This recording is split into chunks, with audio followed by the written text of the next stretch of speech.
اعوذ باللہ من الشیطان الرجیم بسم اللہ الرحمن الرحیم۔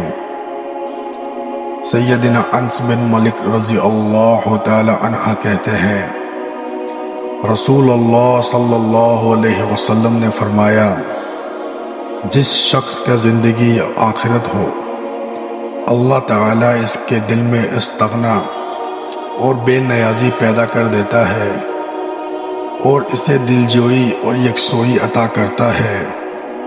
ایسے شخص کے پاس دنیا ذلیل ہو کر آتی ہے، اور جس شخص کا مقصد دنیا طلبی ہو، اللہ تعالیٰ اس کی محتاجی اس کی دونوں آنکھوں کے سامنے رکھ دیتا ہے اور اس کی جامع خاطر کو پریشان کر دیتا ہے، اور دنیا اس کے پاس اتنی ہی آتی ہے جو اس کے مقدر میں ہے۔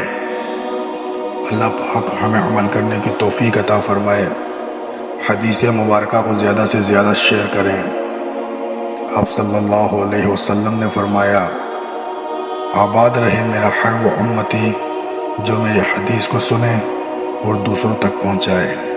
جزاک اللہ۔